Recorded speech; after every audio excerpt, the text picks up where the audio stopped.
Good morning, Najib, and today I start turning Q engine 9J285.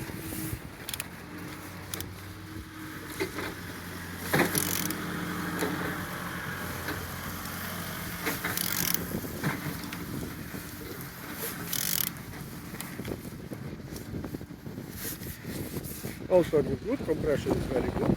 This engine and the front all looks good, as you can see. I didn't see any damages here. And on this side all looks good. Compressor looking like so, and turbo is in good condition. On the top all looks good, as you can see, no damage.